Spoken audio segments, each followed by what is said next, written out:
No, thank you. Thank you for your help. Thank you for coming.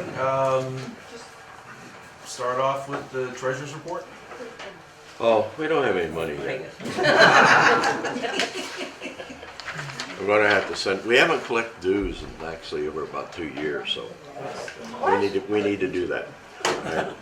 Last month we had $78.35. Our only expenditures for the month was a bank fee of $5, so it leaves us with $73.35. All right, and police report. And we'll be collecting. Very good. Good evening, everybody. Nice to be with you. I'll give you the crime stats. Homicides, there were 0. Citywide, there were 2. Robberies, there were 0. Citywide, there were 12. Non-domestic assaults, 1. Citywide, 18. Residential burglaries, there were 5. Citywide, there were 28. Commercial burglaries, there were 0. Citywide, there were 6. Larcenies over 250, there were 3. Citywide, there were 28. Motor vehicle thefts, there were 2. Citywide, there were 43. Those are the crime stats for October for Prospect Hill. A couple things going on right now. If you already haven't already done this, and you live on the first floor, or you have windows on the lower level of your house, and you have air conditioners in them, try to remove those. There's been an uptick in breaks with people pushing and pulling out air conditioners. They pull them out a lot and use them as a step to get in the window. There was one guy that we arrested that I think we tied to like 15 of those. So it was a male-female tandem that were doing that all over the city too. One day they were in South Lawrence, next day they were on Park Street. So that's one thing. We're seeing an uptick, as we do all the time this time of year, of cars being stolen with the keys in them. Folks are turning them on in the morning. Someone's walking up, grabbing them and taking off. I know car starts are expensive, but if it's something you want to do, you should really try to invest in one of those and not make it easy for people to steal your cars. There are new recruits that are on the street right now. They just finished the academy in mid-October. They're doing like a 90-day ride-along with a senior officer, and each step of the way they do different things. Like the first third, they observe. Second, third, they work as a partner, so to speak. And the final one, they do most of the work, and the senior officer just evaluates them. Like I've said several times, it's always very exciting to have new police officers. They bring a lot of life. It's like a new child being born, a lot of life into the department. And older officers, start to, do a little bit more work to show that they can still keep up with the young guys and girls. This whole class was bilingual, which is a very good thing. It's something that's very much needed. So that's something very positive. And I believe they are trying to get, timing, as the fire chief always says, to get people ready to go into an academy. It's so hard because the academies are fixed dates, but you need everything. The funding's got to be in place and all that, and you have to give them physicals and different tests before they go into the police academy. So there's one starting late January, early February, and I believe we're hoping to have another class of 6 officers in that, which will be a net gain of 18 over the last 3.5 years. So, which is really exciting because there was a spell there. Obviously, you know about the cuts and the layoffs, but even prior to that, there was a spell that we would put on two here, 3 here. We've had some good-sized classes over the last 3 years, so it's a really positive thing. We have pretty much a whole new fleet of patrol cars. They're all the SUVs, which is always very good because in the past winters, we were like making makeshift cars out of pickup trucks we seized and so forth to get up the hills and all that stuff. So now pretty much every patrol vehicle is all-wheel drive. So that's, if you ever tried to get up Havel Street in the winter in a Crown Victoria, it's not a lot of fun when someone's calling 911. So it's a really exciting time. Things are going pretty well. So with that, I'll take any questions or take down any concerns. Yes, sir. Any news about a new police station? That just came up. It's come up so many times. Yeah. So when I mean, So many opportunities. there's so much of that. Work going on to partner with Northern Essex Community College, and they want to build something in conjunction with the police department. We've had everybody but the President of the United States go through the building, and so it's not from a lack of trying from the administration or the state delegation. I mean, I tell you, since I've been there, I can think of at least 3 speakers of the House, few Senate presidents, the Ways and Means people in both House and Senate, the U.S. Congresswoman Tsongas, both U.S. Senators Markey and Warren have been through. So yeah, I think the president's the only person, and the Pope maybe. Maybe the Pope can do it. The church has all that money. But the bottom line is, you know, it's just you know, the word I hear, and maybe these folks have talked about it, is the government's getting out of the bricks and mortar business. So it's kind of, to get the funds to build a new police station are just more and more difficult. So that's why this creative thing with Northern Essex, the education piece, and hopefully that somehow, I mean, you know, they've tried. I just don't know. I probably have 11 more years left, as long as my daughter graduates from college, okay? And at that point, I think I'll be working out of the same building. I just haven't. But you know, Have some hope. I mean, it's you know, the fire department will tell you the same thing. Their buildings are old.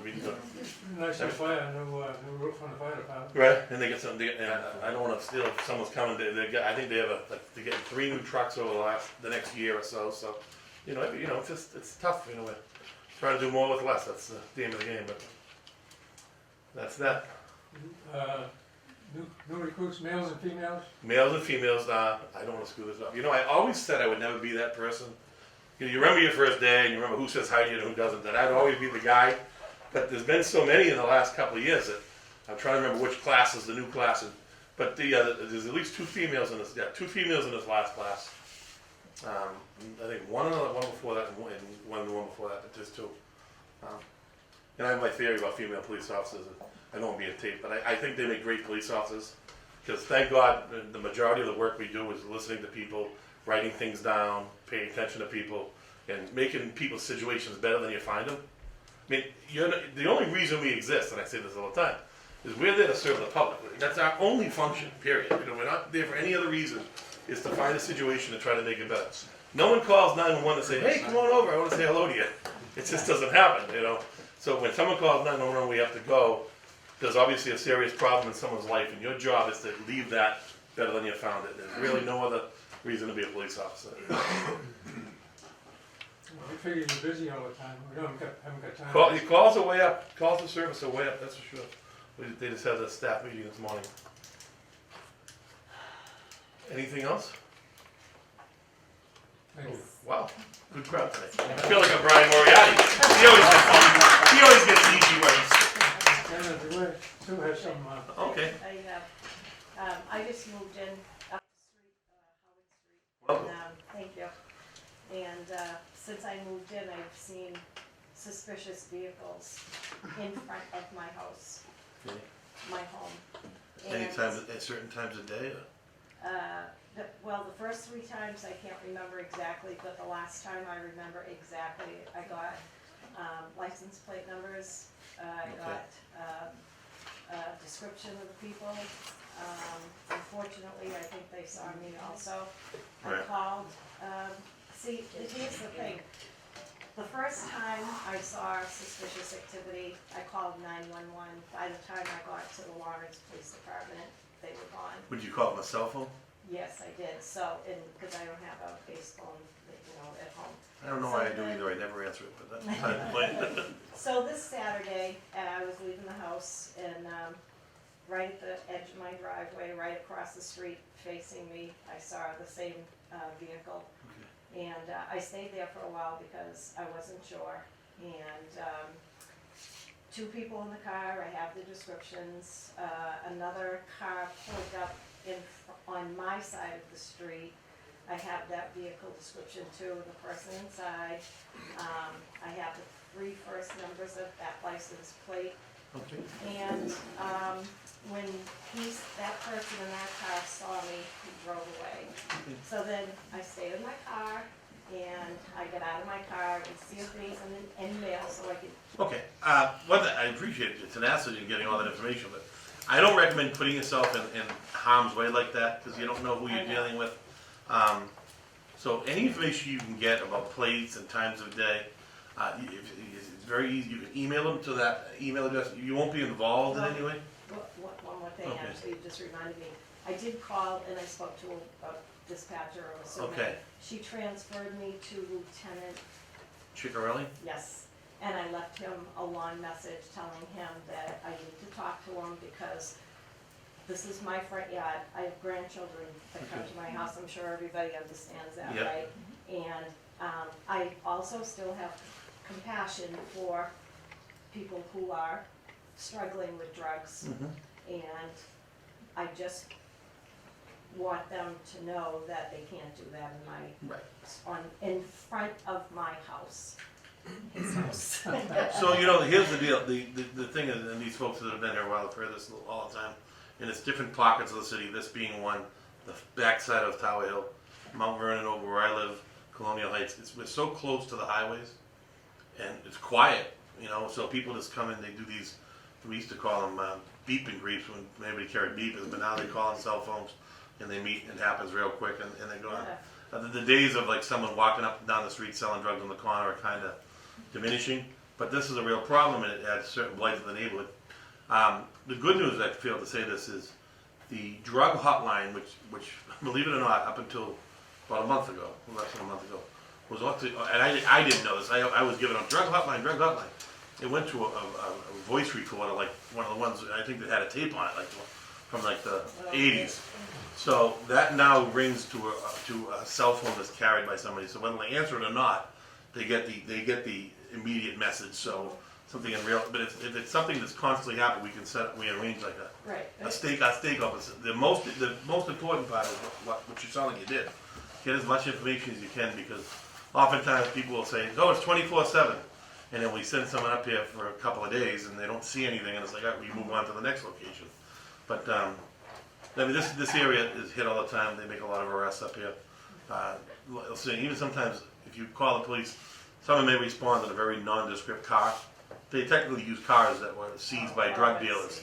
So it'll be like I don't want to give them away, but they're older, beat up cars, and then they change them out quite a bit, and they paint them quite a bit. Well, that's the thing where I think they're getting very brave. I go to the First Presbyterian Church in Haverhill, and Sunday morning after our service, while there were still 5 cars in the parking lot, people working in the parking lot, there were actually 2 people in the parking lot physically doing drugs in the car. In my church parking lot after service on Sunday morning, This addiction, in my experience as a police officer, is worse than anything I've ever seen, and how widespread it is, how it crosses every race, every economic status, every background, every education level. You hear stories of people that were nurses running emergency rooms that hurt their back, they got hooked on painkillers, and then they've now moved on to this. I mean, it's horrific, and you'll see someone next to death, almost ODing one day. They go to the hospital, and then 3 days later you see them out there again. It's a vicious cycle, and there's children tied up in it now. Is there, a group of people? How can I do something to try and? I mean, there's a lot of, and I say the state's getting out of the business of building police stations. They're going into the business now of all this rehabilitation, spending a lot of money in this regards. But no, it's certainly a problem. We've said a million times. We're never going to arrest our way out of this problem, because these folks, unfortunately, a lot of them have given up on life, and they're not worried about being arrested. There was right on the side of my hedges on South Bowden Street. I saw a suspicious vehicle. I went up to check something else out that was going on in the woods behind the Frost School, and I come down, and a kid puts a needle in his arm right in front of me. And then he started almost ODing immediately at that point. And so it's just a vicious cycle. But yeah, but on that end, any information you can provide us with, the best. Thank you. Okay, thank you. Okay. Oh, okay. Officer, I have a question. This is the first time I'm attending meetings, and I'm not sure of the order of the meeting, but I have an issue with ordinance on my street. I don't know if that's brought that up at this point, or it's You that young lady right behind you? must be Myra Rotella. That's her. Myra, John Valentino. I called you. Yeah, I called you, and There you go. going back. and Happy to forth. facilitate that introduction. Best. I love when I can pass the mic like PD, that. right at work. I felt like Con Ed. There you go. A little while ago, I was doing my regular cleanup on the street, and I found 4 lug nuts.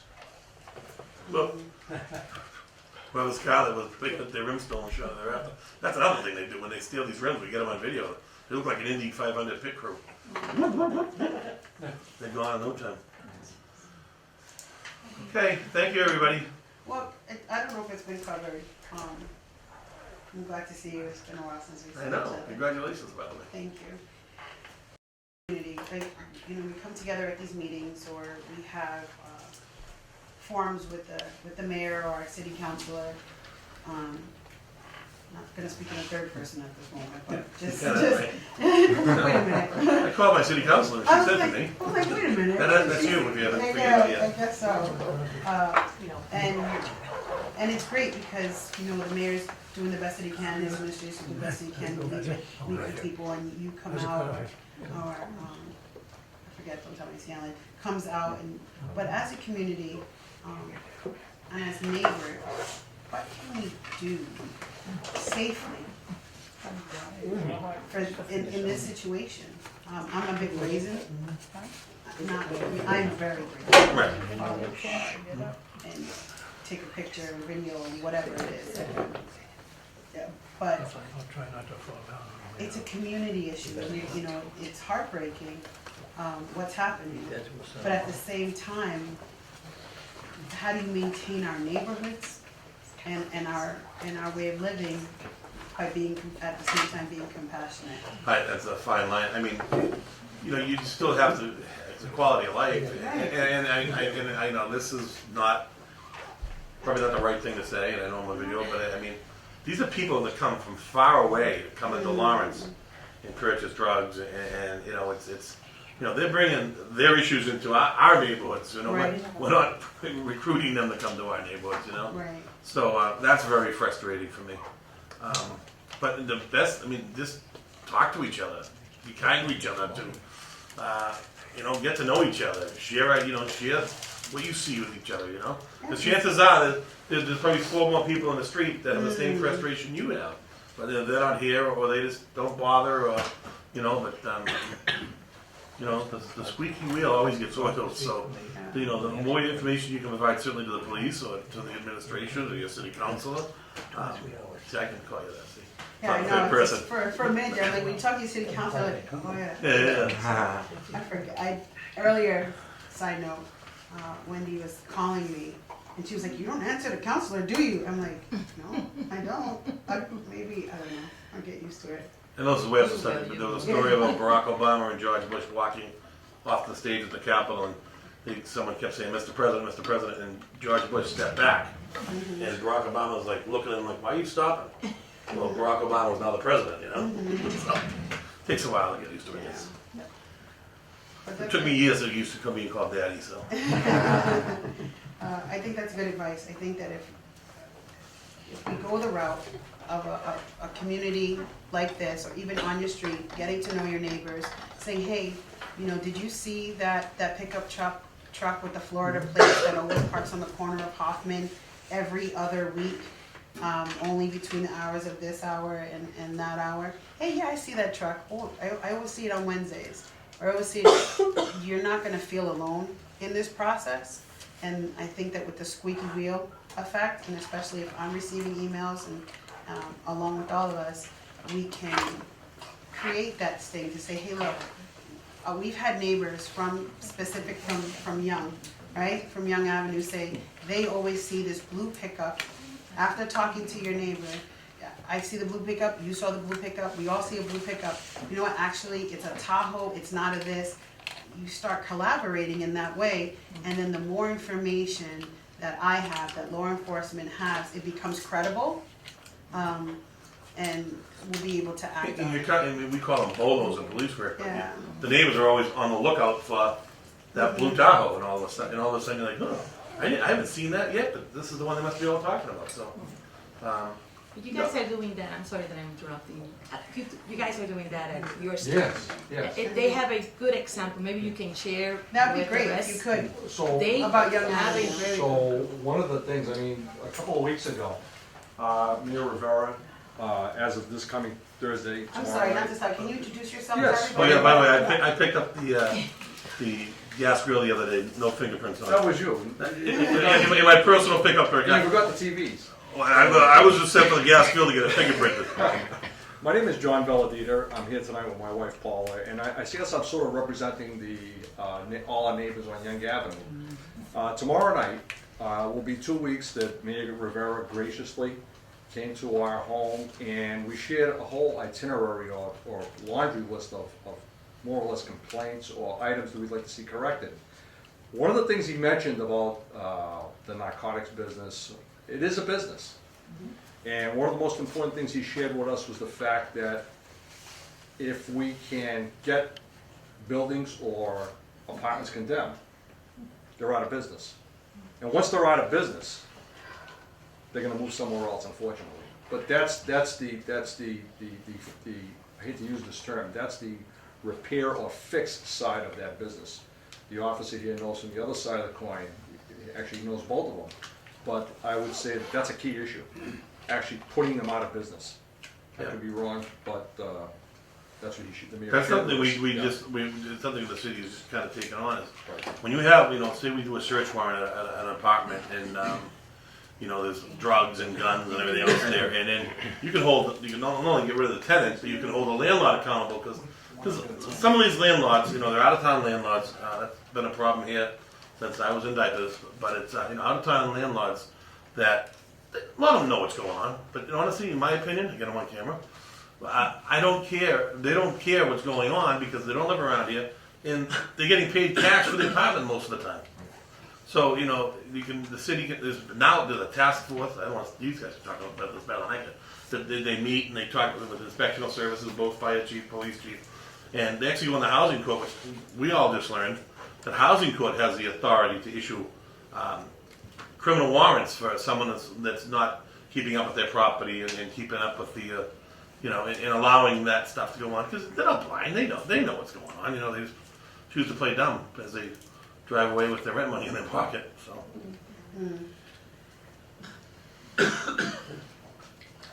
Anyone else have anything else for police or city council? Two birds with one stone. We discussed, so we discussed the Young Avenue when the newspaper comes out in the streets that are named as being odd or even, giving the period in time during the year when that's going to take place. For some reason, Young Avenue is not on the list, which exempts us from odd even parking between, I believe it's either 12 and 5 or 1 and 5. So we have to get the cars off the street, and we'd like to be included in the street's name for odd even parking.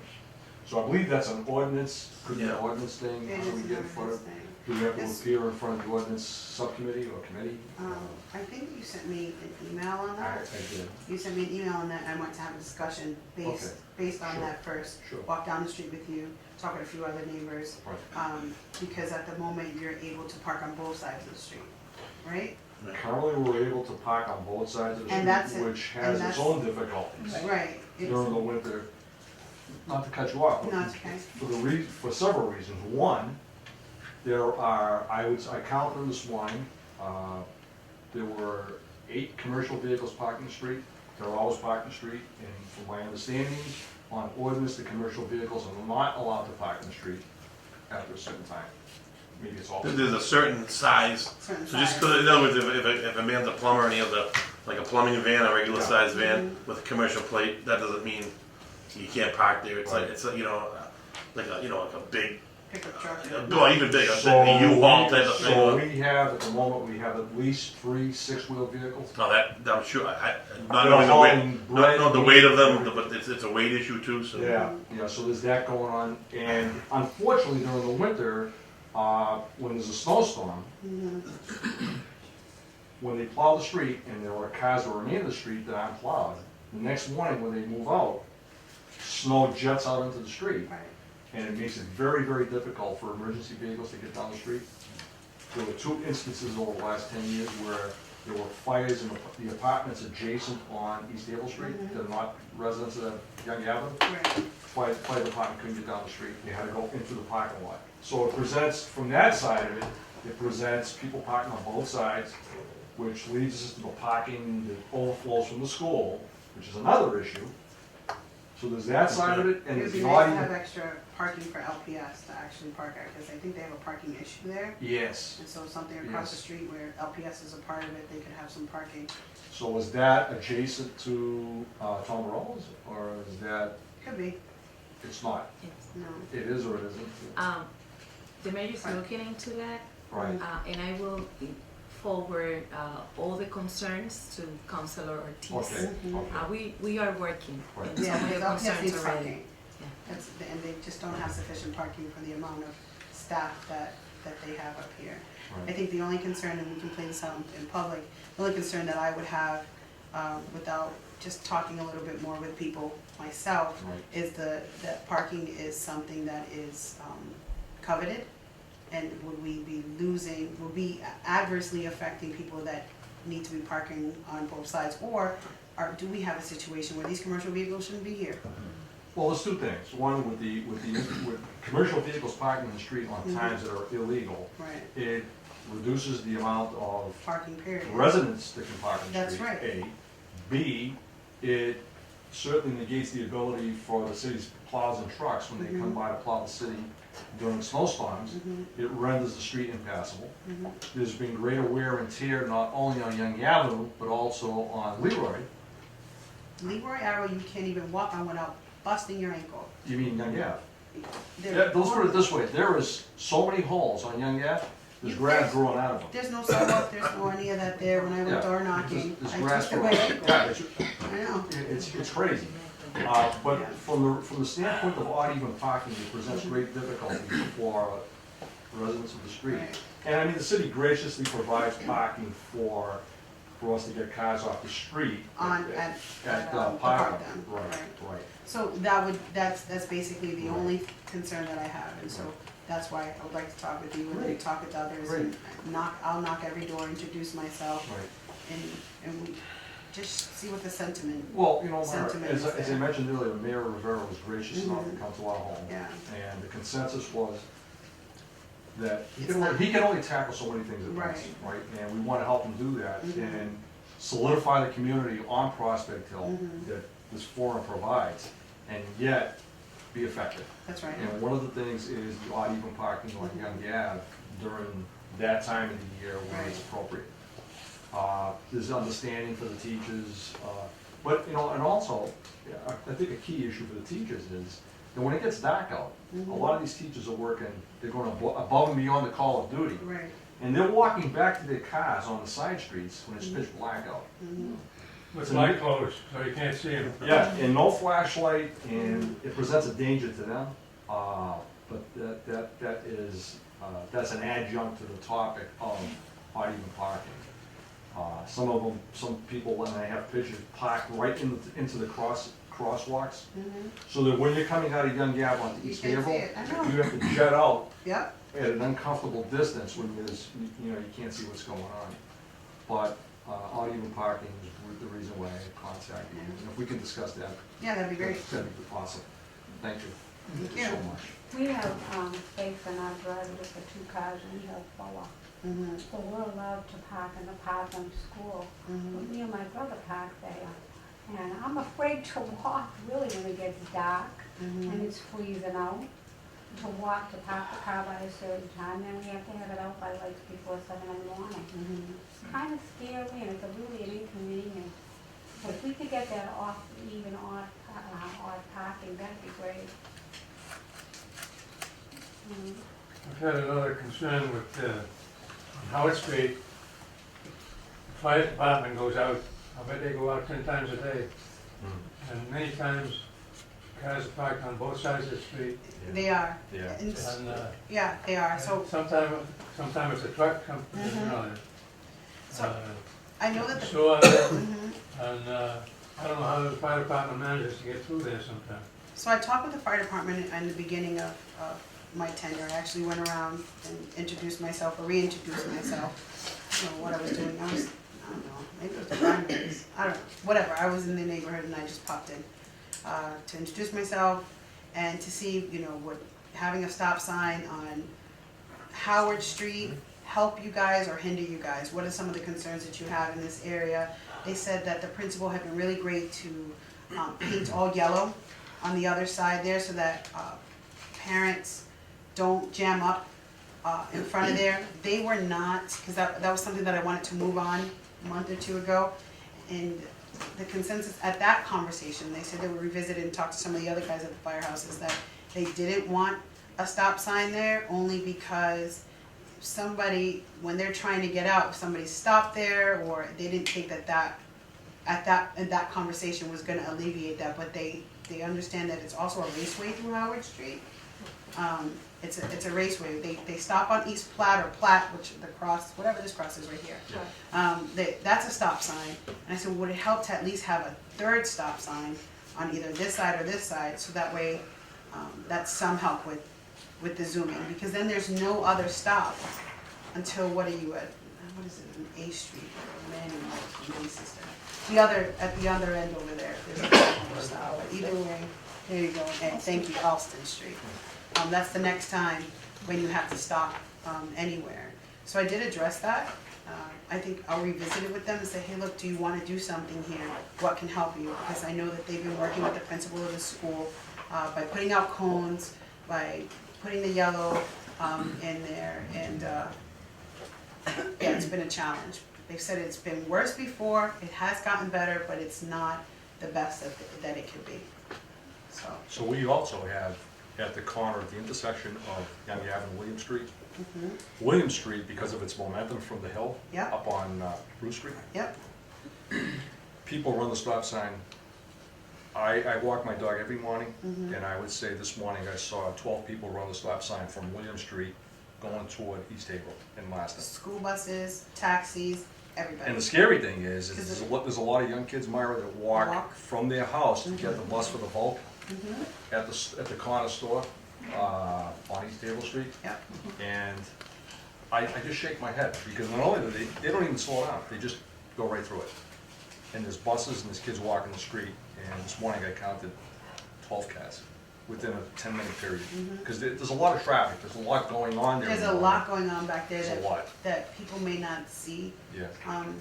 Like, people think that only East Haverhill. Yeah. Well, William Street is the cut through. It is. You can't come down East Haverhill Right. because you have to go 20 miles an hour. You're going down William Street, you're not stopping. We visit there often, Right. we have friends on that street, Right. my children have Right. friends on that street.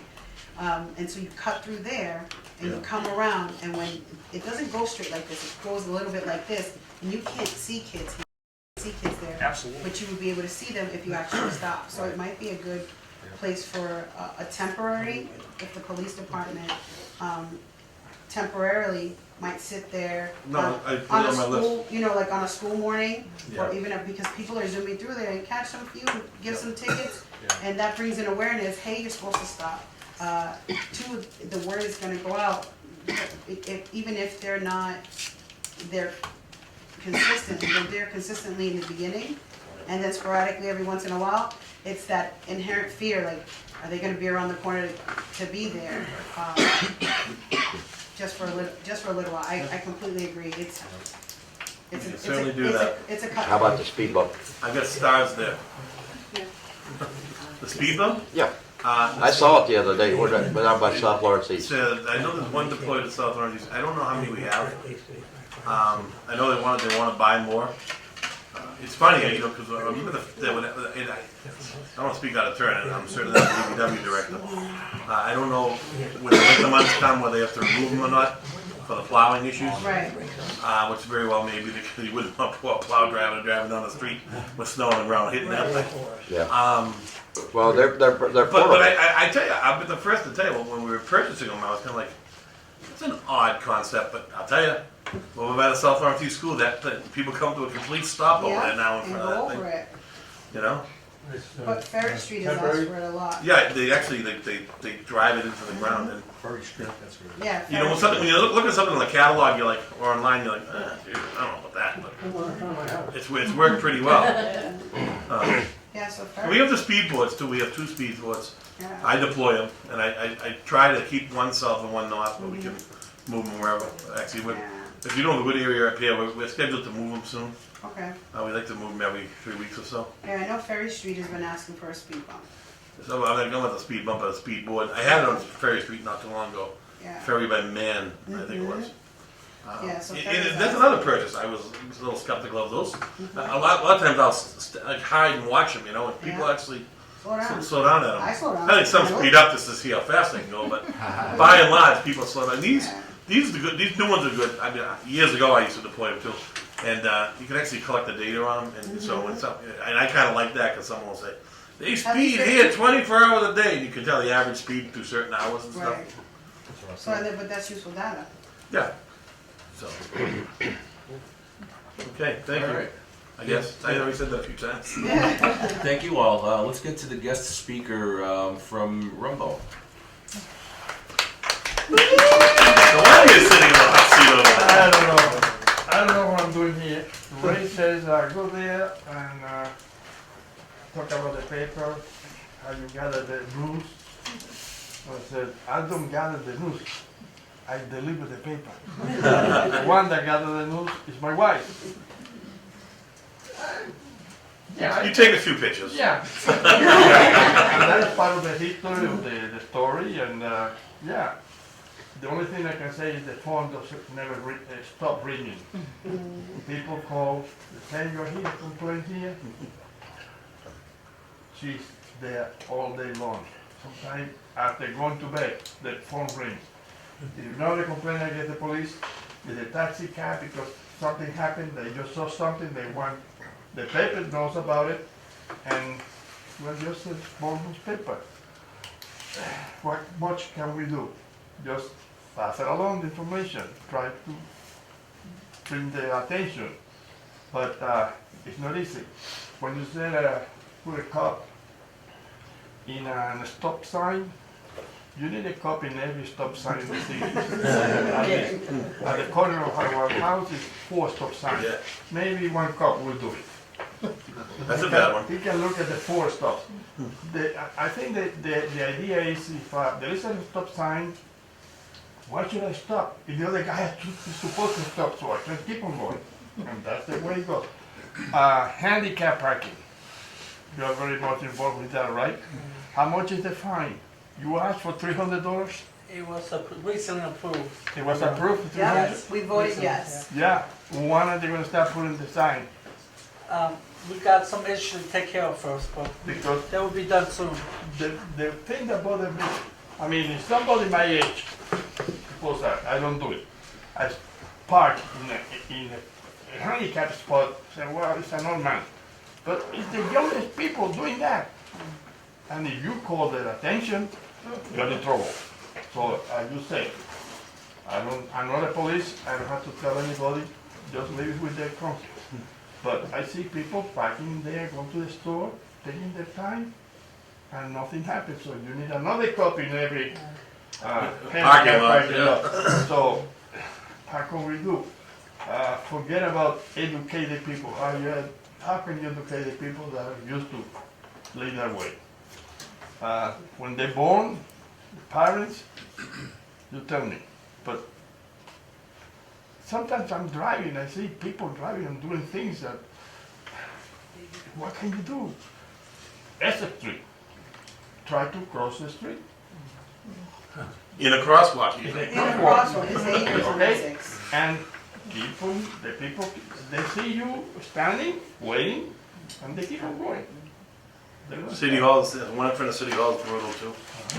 So, I don't know how much I can say about Rumbo, but delivering the paper. The reason why we start Rumbo, when we moved in, we noticed that the Spanish-speaking people didn't have news. So we figured, we have to get something to pass news.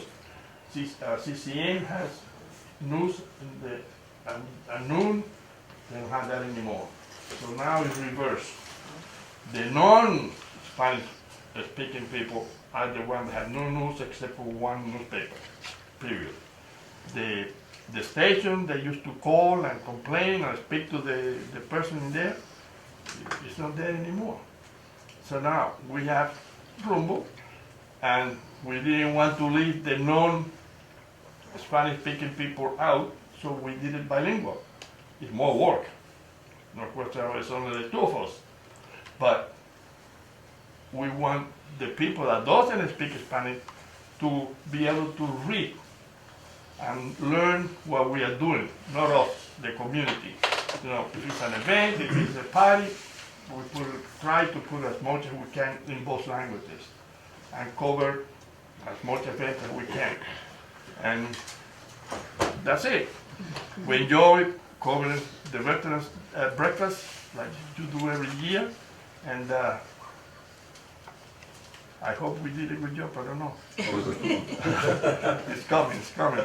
So it was very good. Keep on doing it. And I don't know what else can I say.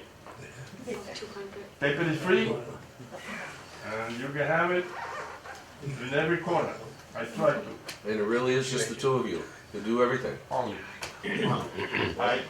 She do the gathering of the news, and I deliver it. I deliver Andover, North Andover, Hazel, Lowell, Lawrence, West. Yeah, Manchester and Nashville. Wow. Every week. Wow. Every week. And I think if you have interruption like I'm having tonight, I'll be doing something, but I'm here. You asked me, right? Right. But yeah, I jump in the car in the morning and keep on going. 114,000 miles in my Jeep, no one scratch. You're a lucky man. This is Lawrence, right? So I drive very carefully.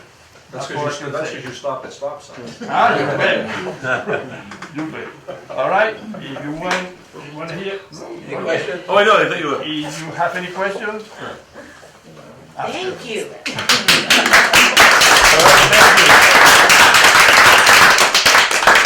Alberto, Roger had a question for you. Who? Roger, yes. Where did the name Rumbo come from? Rumbo means direction. Direction? Yeah, where you going? Like you are a sailor, and you set your compass, north, south. That's the rumbo you're going. So we figured we need a name with a meaning, but short enough to be able to put in a car plate. All right, and and in a T-shirt like that. Don't make it a long name because easy to remember. People call it Rambo or whatever. It's Rumbo. Period. All right, the only one. All right, thank you.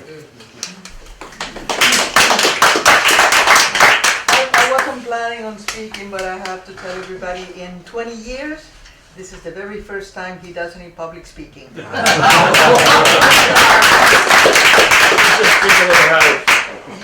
Well, do you have anything else to add to what Oh, is- not me, no. She's the shy one of the group. I do think it's great that the two of you can do all that by yourselves. That's amazing. I have to keep track of It's time. working there. No, you can say. That's fine. No, wait. What's that? Tell people it's fun. Oh yes, there's coffee and wonderful cookies right over here. Any quick question? Talk about this. We got Abel. Yeah, I'll get to that in a second. I wanted to, just because it was mentioned, your veterans breakfast this year, how did that go? Oh, it went very, very well. When we consider that there were two others in the city besides us, one the same day, Oh, really? but one in St. Anthony's, that we normally go to, but because it was on the same day, we couldn't. And then one up on Tower Hill. But we served, I would say, anywhere between 180 and 200 people. Wow, And it was very, very nice. very good. I was very happy with it. I'm sorry I had to miss it. So I had food for you. Okay, thank you. Okay, and there will be a public meeting about the Tomborello site down here. The mayor's office invites you to participate in a meeting about the planning process for the Tomborello site. Participants will learn about recent assessment investigations, cleanup alternatives, and reuse planning for this contaminated metal recycling facility. That is 6 p.m. November 30th. Yeah. So I'll just say a few words if I can. Yes. My name is Abel Vargas. I'm the Business and Economic Development Director for the city. And we're having this meeting on the 30th, and it's to discuss the cleanup plan and the reuse plan. Well, not necessarily the reuse, but the cleaning plan for the Tomborello. As all of you know, metal recycling facility for a very long time. Tomborello and Sons owned that facility. And it's all throughout the facility, the parcel, there's PCBs. And those are extracts from refrigerators and other types of appliances that go into the ground. And because of that, there's contamination throughout the entire site. The city was lucky enough to receive some funding through the EPA, Environmental Protection Agency, to do some investigative work. And we've been able to do some of that. That meeting is an opportunity for everyone to come out and talk about what the future of that site looks like. Part of the process of receiving the funding is to make sure that the community is involved and is able to respond to some of the thoughts that the city has, but also have an opportunity to provide the city with some feedback about what you'd like to see there, what makes sense, what doesn't make sense, and hopefully that feedback, along with some other data and information, will be sufficient enough for us to be able to secure funding to clean up the site. There's a substantial amount of dollars that will be required to clean up the site, and you'll be able to hear more about that on the 30th. But really, the city chose to take ownership of that parcel in May of this past year, after a lot of years of them not paying. There was an accumulated $1.4 million worth of back taxes. And for a long time, there was a sense that we really didn't have many resources to be able to put forth something that would justify us taking the property. We now feel a little more comfortable, and we took that bold step to take ownership and do that. Over the next month or so, we've been working with EPA, and our job, our responsibility on that site is to make sure that the site is secure. So you have to have fencing throughout. Some of the folks that live in Hoffman may remember that there was a lot of contamination along the Hoffman Street parcels. And EPA came in here, they excavated, and they took the dirt and put it elsewhere on the site. So that the exposure to the residents in Hoffman Street, there wouldn't be an exposure. So going forward, we'll be looking at uses, cleanup plans, and ways to figure out how to reactivate that space.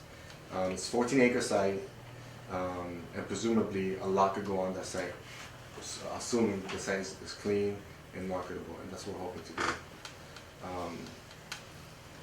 I don't know if anyone has any questions. Feel free to respond to them. Has there been any interest from private parties? Yeah, there has been some interest from private parties. I think the easy thing to ask for are things like, hey, can we put another metal recycling facility there? And my response is no. But there has been feelers out there for something that's a little better than a recycling facility. But we're trying to make sure that we vet and get the proper development for that site. Commonwealth Motor wants to keep expanding.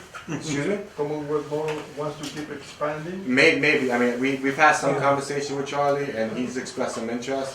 But it's a big site. It's a big site, and there's a lot to be done there. So I'm not sure how much of it could be used for Charlie and what other uses can be there. So yes, that's been part of the conversation. So we're not sure.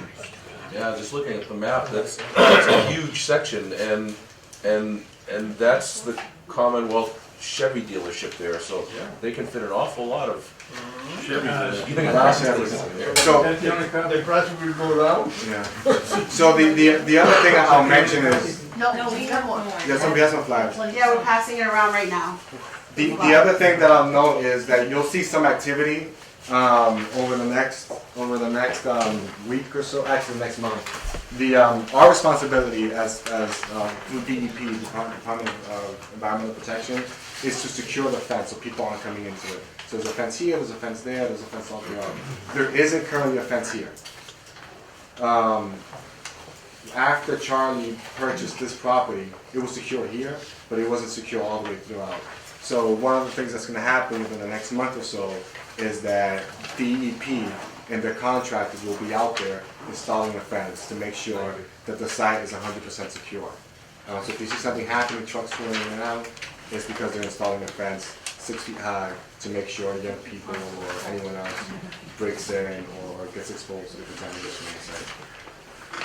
Where's the meeting gonna be? Is it on site? So no, the meeting will be at Redeemer Lutheran Church on 163 East Haven. Okay. And there we'll have our LSP, our licensed site professional, that actually did the analysis, and he's, you know, they do this for a living. They contamination associated sites is what they do.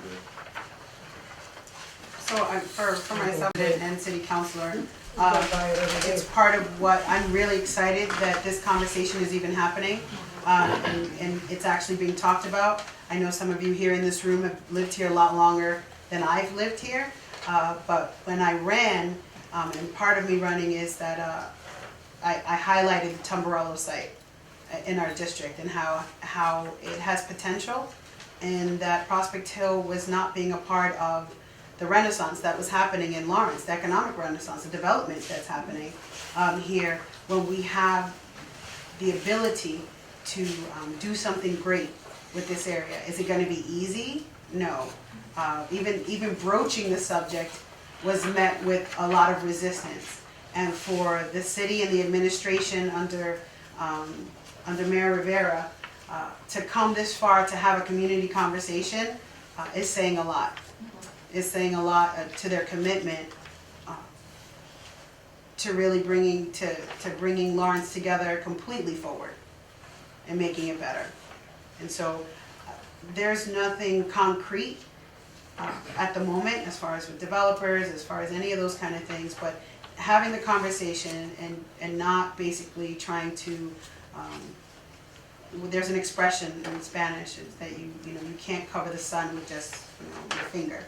And so that's kind of what was happening at the Tumbarello site for a long time. Nobody wanted to touch it. And so I think kudos to the administration for taking on something that's not going to be easy and feeling out feelers. So I welcome, tell your neighbors about November 30th. Make sure you come with your questions and your own interests because it matters. It's in our backyard. What we want to see there matters. The last time we had a meeting on this was when somebody wanted to put a truck stop in there. Remember that? And, yeah, I remember that. And it was one of our biggest meetings we ever, I think we had about 100 people at our neighborhood meeting, right? Well, nobody wanted a truck stop. Right. So across from the school. Tell your neighbors, and I'll make sure that we all put it out there, and we all come out, because this is our chance. Abel, while you're standing up, tell us about the rail trail meeting. Yeah. Well, the interesting thing about the rail corridor is that the reason why we were able to pay for this is because of the rail corridor. We've received a lot of positive attention and a lot of support for the rail corridor. So we were awarded what's called the Targeted Brownfield Assessment Grant through the EPA. We didn't have to apply for it. We didn't have to do anything. They said, "Here, have this money. Do something with it." And we said, "Thank you." So we had $200,000 and $50,000 of it was used on the site near the rail corridor. But we told EPA we have this huge priority that we have to take on. And I know it's not on the rail corridor, but would you allow us to spend this money over at Tumbarello? They went back, they came over to us and said, fine, you can do that. So this money we spent about not we, it's contracted directly to EPA because it's their contractors. But it was roughly about $140,000 in assessment work that was done on this site. It's a large site. It takes a lot of engineering, a lot of test pits, and a bunch of other things that I don't even understand very well.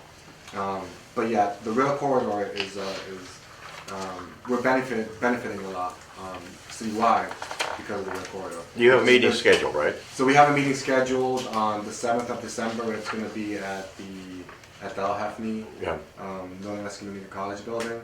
And it's an opportunity to talk or have a final presentation of what the community wanted and what our consultants were able to put together. So the question, Abel, something I wasn't able to ask you earlier today. So with being able to move those monies, is the rail corridor going to suffer in any way? with monies that we moved over, or how have we, maybe changed the spectrum of that, or Yeah. can, The- just in brief, I don't need. Yeah, I think There's the something that reason. I got left on the table and I. Yeah, the reason why we were able to do that and we feel pretty comfortable about doing that is because DEP, Department of Environmental Protection, also apply for these assessment grants that allow you to go in and test the dirt. And they use Lawrence as a catalyst site. So they were awarded $400,000. And so that went to the rail corridor in its place? That's the catalyst site for their application. So out of the 400,000, we should be able to get a large chunk of that. So hopefully that's enough to cover the assessment needs that will be required for that location, or for that corridor rather. Okay. That makes sense. And we have a great relationship with the Merrimack Valley Planning Commission. Okay.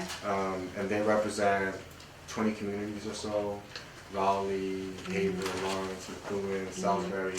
And they have, a decent amount of cash as well. And they work in partnership with communities like Lawrence to do some of this work. Yeah, the rail corridor is very exciting. Thank you. You're welcome. Thank you for coming.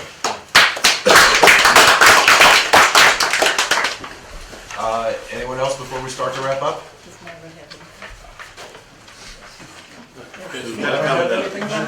She had a lot of things there. I know, but specifically, anything from the council that you think we need to follow up on? Oh, I just spoke about a lot of things. Yeah, I was gonna say. I was like, I just spoke about a lot of things and now I'm drawing a blank and what could I be bringing up at this moment? Yeah, I mean, I think the biggest thing is the Tumbarella site. I think another thing, it's good for us to all know that the administration meets with neighbors.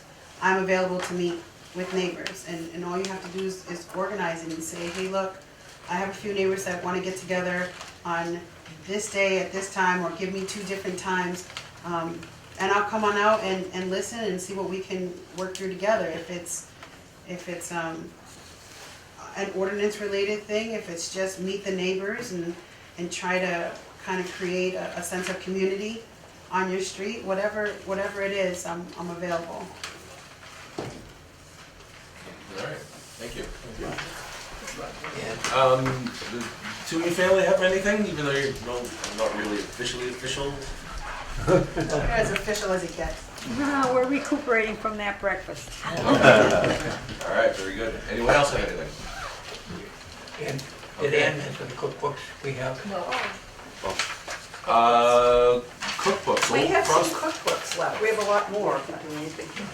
Yes, we're still selling them, and they're very good, $5. There's a lot Written of, by a lot of former members, but. well, former just because they're no longer around, but. Yeah, wow. So anybody that's interested, I think we're worth some money now. you think? Unfortunately, they're not gonna be able to autograph. them. Yeah. But yeah, there are a bunch of really good recipes. I'll autograph my elephant Okay. stew. Okay. It is really good. I have one at home, and there's a lot of good stuff in there. All right. The story is kept alive by members of Lawrence Civil War Memorial Guard. Members of the Guard will share the stories of the Lawrence men who served during the Civil War during a White Fun lecture titled Lawrence in the Civil War, 1861 to 1865. Offered in partnership with Northern Essex Community College tomorrow at 7 p.m. in the Lawrence United Lodge on 43 Jackson Street in Lawrence. It's free and open to the public. And equally, if not more important, the Neighborhood Association Christmas Party is going to be at China Buffet in Methuen, Saturday, December 10th at 11:30. It's $15 a person, all you can eat food and all you can drink tea. And there's usually door prizes, gifts, whatever you want to call them. There's usually something going on. And One of our former members who no longer lives in Lawrence, lives up in New Hampshire, brings the door prizes and stuff. yeah, it's pretty good, and it's a really good filling buffet. So that is Saturday, December 10th at 11:30. Because of the Christmas holidays, there won't be a meeting in December, so the next meeting will be January 18th at 6:30. Would you adjourn?